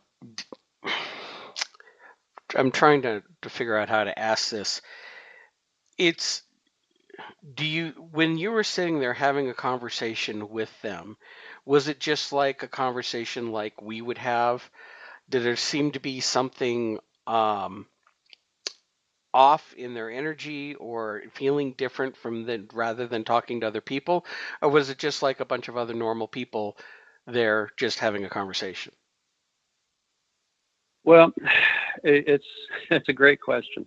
I would tell you this, and that is, I was not my typical sort of absolutely relaxed and casual self. I mean, I've met anybody and everybody from presidents to, you name it, big time movie stars and rock stars. And, I never really, I'm not a person who's easily impressed. And in this particular case, it happened so quickly, unexpectedly. It was unplanned. And so, I was dumbstruck, and my wife was as well. We just sat there and looked at each other as they answered questions and showed us things. And, something that doesn't exist in this time, but exists in this time when they're present. And that is, you could say, can you show me something? And they literally will make it appear right in front of you. It's not a hologram. It's an actual object. You can pick it up and hold it. Like if you said, hey, I want to see like a diamond the size of a softball, they would just make one happen, and you'd literally pick it up and hold it in your hand. And so the things that they showed us were just so amazing. And I kept saying to myself, okay, I know it's possible for us to be able to get in this world to the point where we can conquer all our problems about, lifespan, longevity, eco problems with the earth in terms of cleaning it up, getting rid of Fukushima, getting, all these great things that need to happen. And it inspired me so much from seeing that one example that I decided to start trying to work on the world problems. And, next thing I know, I started asking a lot of questions, and I started meeting a lot of people. And now all of a sudden I feel like, we can do anything. I feel like humans in this world, in this time, if they're willing to suspend their doubt and willing to suspend their anger and hate and try to, at least in their minds, at least, accept kindness and love and the idea that anything is possible if you believe it's possible, I think we can change the world right now. And that's what I experienced, all of that in one single 3-hour session. And so, I probably wasn't my normal critical intellectual self at that moment.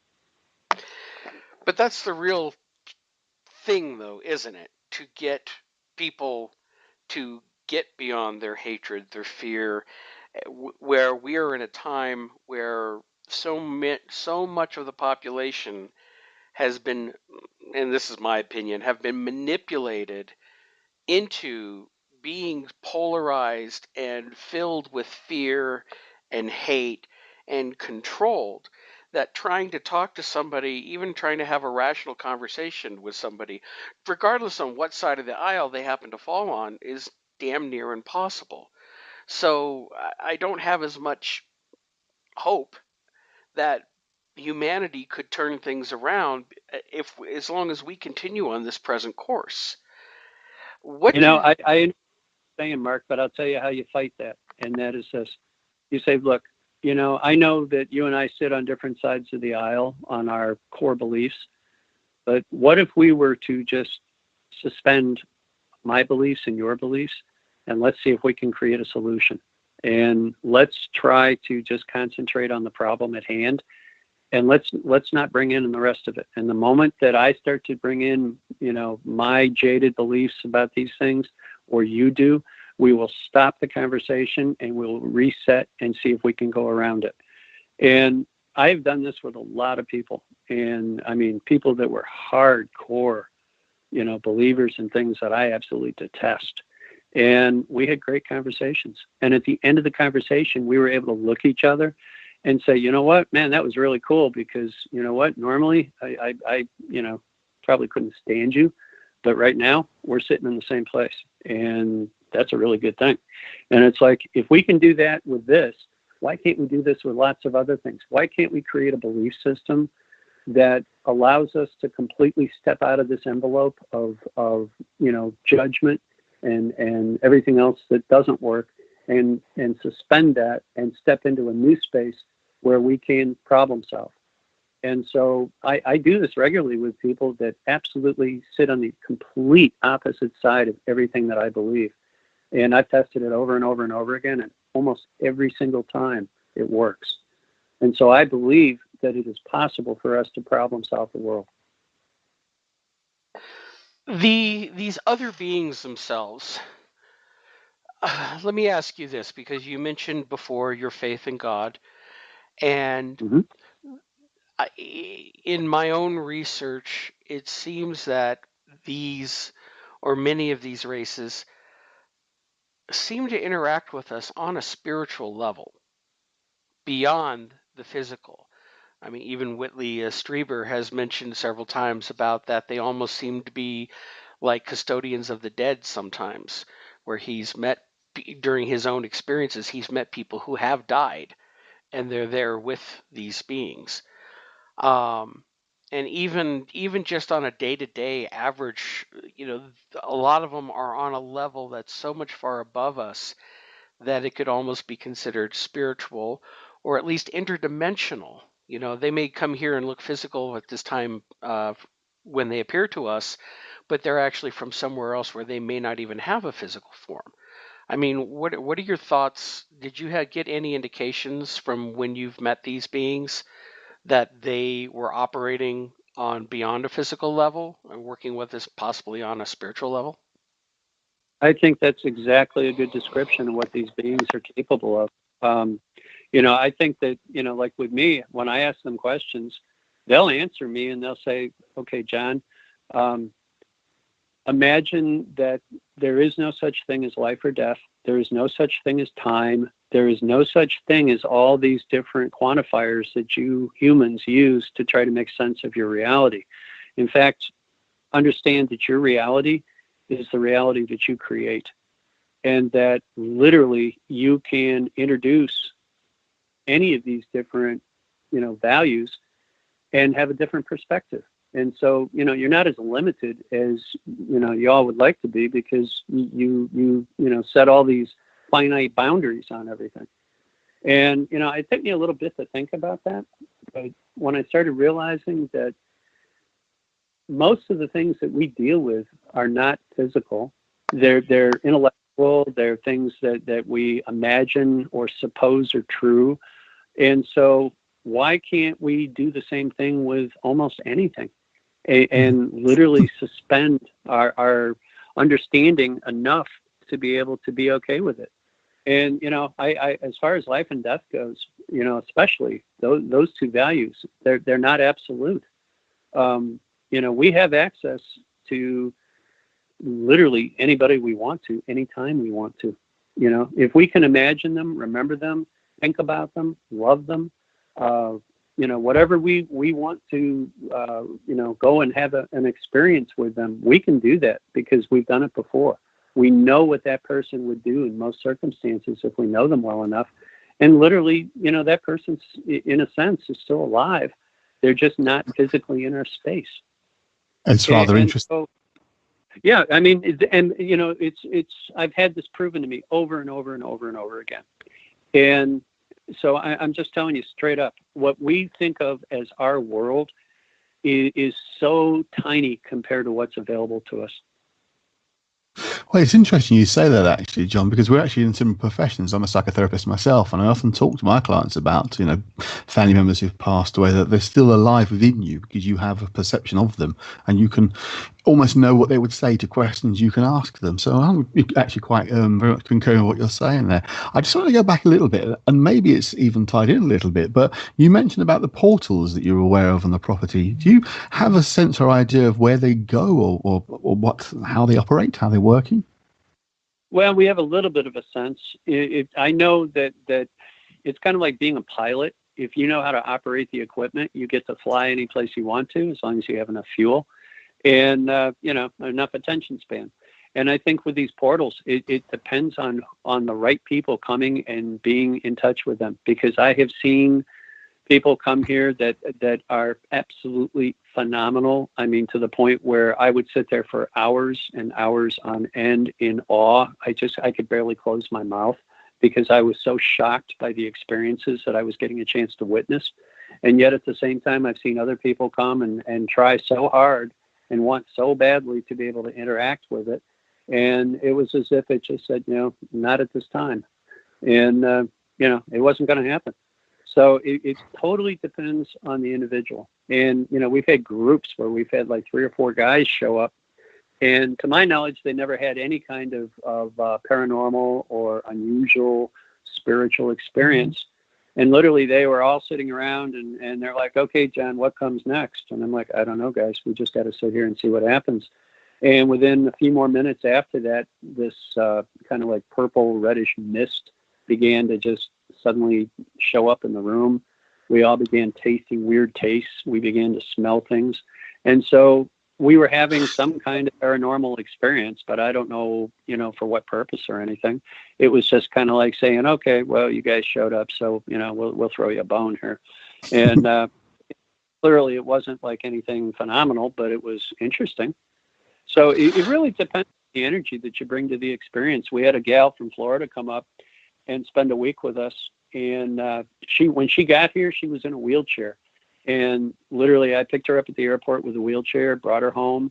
And within less than 1 day, she was up out of the wheelchair, walking around. And within 2 days, she was feeding horses with me, taking pictures. She was doing video interviews. And, she asked me, she said, I don't know what it is about this place, but I don't feel any pain. I'm walking. I haven't done this in a long time. And she said, I feel great. And I was like, wow, everybody brings to a different experience. And while, my wife and I, we went out to pick up some pizzas. And the next thing you know, all of a sudden she was absolutely besieged by grays. And the grays were everywhere around her. And she had her phone going, her video phone going, and she got a ton of pictures and video of it. And, so it just depends on the person. Where can that footage be seen? Or how do you have it posted? I don't have it posted, but she has it posted on her Facebook page. And I guess if people want to respond to me on Facebook, just look up John Edmonds, Edmonds, and friend me, and I will accept your friendship, and then we'll go ahead and I will refer you directly to her. Okay. I don't know. You would appreciate having like 10,000 people all of a sudden, like swamp her page. Sure, because me as a researcher, of course, my first reaction is I would love to see that video footage.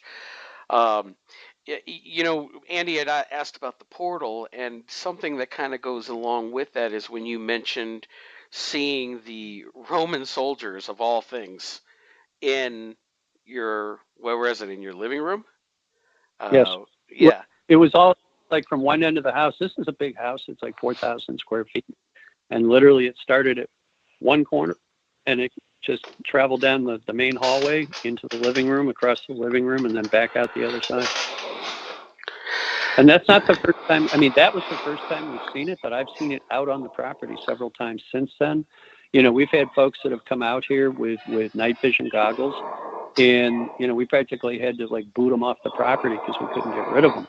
And, they hung out for days at a time with these night vision goggles, and they're like, oh my God, look at that. There's 13 ships right above the ranch. And look at that. There's a big giant monster portal on the back of the property, and the ships are getting ready to go through the portal.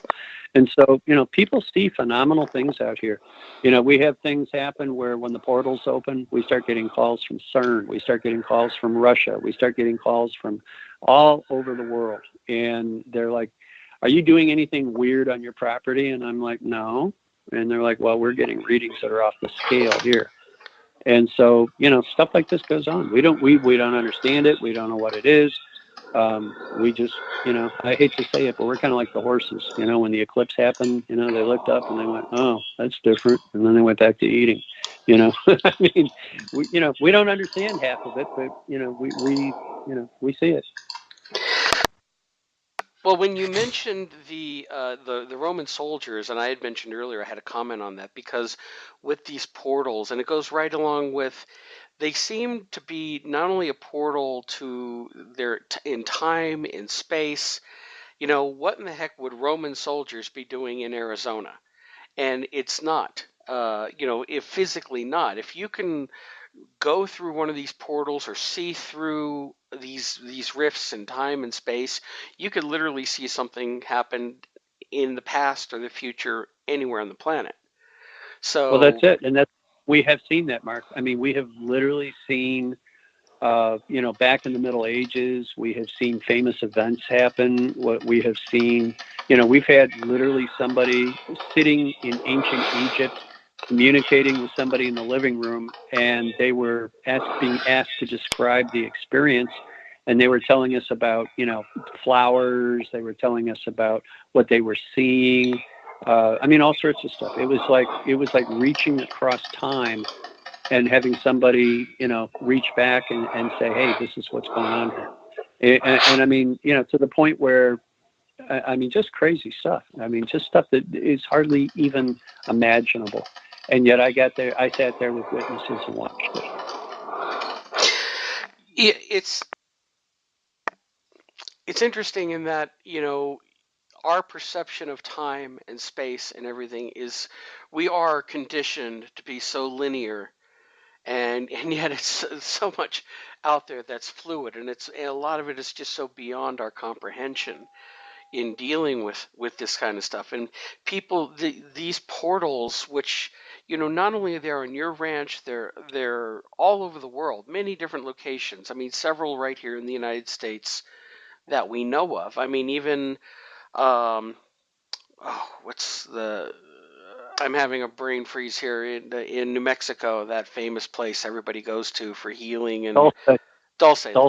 No, not Dulce. That's the base. The other one. Okay. Oh God, I can't believe I'm having a brain fart here. There's locations that are positive, like in the New Mexico, and then they're the negative, like in the Skinwalker Ranch, the Bridgewater Triangle in Massachusetts, which has a lot of this type of activity. It's all over the place. And I had a point I was trying to make here, and now I got off of it. I hate it when that happens. With the ranch, your neighbors, you've had a lot of build up, and more people moved in closer to you. Now there's like a whole community when you're out there by yourself. Have you ever spoken to your neighbors about them having issues in their homes or property, or is it seem to be located in, under, and above just your property? Well, I've had a realtor drive up to the front gates as I was leaving and park right in front of me so I couldn't leave. And she got out of her vehicle and she was all excited. And I thought, okay, here comes another one. And because we get a lot of people that they want to meet me, they want to meet my wife, they want to be able to tell us their experiences, even if sometimes we don't have time to listen to them. And so this gal ran over to me and she said, I know all about what you've been saying on the radio. I've been having the same experiences. And I thought, okay, well, tell me about them. And I was hoping that she would tell me things that I had never said on the radio, so I would know she was telling the truth. And indeed, she ended up doing that. And so there are people that live in this area that have reached out to us and said, look, we're terrified. We don't want to tell anybody that we know the same stuff you know, and maybe even, more than in some cases, because we've been here longer. So, yeah, I know that there are people out here that, second and third generation that have been experiencing this stuff for probably close to 100 years. But in terms of, are we good friends with them? Do they come over and, sit around and eat ribs and talk ghost stories and alien stories? No. We just, some of the new neighbors that have moved in have been kind of freaked out by things they've seen, and they turned around and moved out like 3 months later. There's a lot of turnover now because, people don't move out here with the idea that this is why they come out here. They come out because they think it's going to be a beautiful opportunity to live in the desert and be removed from the city and yet still have access to the city, which it is because it's only 40 minutes away. But, then they get involved with all this other stuff. And see, we see stuff out here that's still pretty crazy. A couple of years ago, we had some kind of a crash out here south of us. And the military and every fire truck and every ambulance and every kind of emergency vehicle you could imagine ran out to the desert. for hours on end. And they did something. They had like kinds of vehicles I've never even seen in the desert before, like a vehicle that looked like a pressure, like one of these things that you would use for a diver where they need to be decompressed. Great big giant chamber like that on wheels being hauled by a semi. And, why would you have something like that in the desert? So, there's still a lot of weird stuff that's unanswered that happens out here. Yeah, it's funny because I've always considered myself, I've always loved the desert. Growing up in California, Los Angeles, going out to the Mojave Desert, camping and hunting and doing all sorts of activities. I think I've always been drawn more to the desert anywhere else. I could easily see myself being a desert rat at some point. It's just like where you are down in Phoenix. Oh my God, that heat! Having to get used to that. And you're very right. I mean, 126 here on the ranch, is just, it's not something that I want to experience. I mean, that's why I want to move. As much as anything, it's the weather. I can deal with the ETs. I mean, I don't know that necessarily wherever I move to that, in some way, shape, or form that I'm not going to still continue to have, contact with them. But I just hate the heat. I just can't stand the heat. Now, John, we are running out of time. These 2 hours have flown past, and I just want to thank you so much for coming on the show. The information you provided is just mind-blowing and incredible. It's really a lot of food for thought.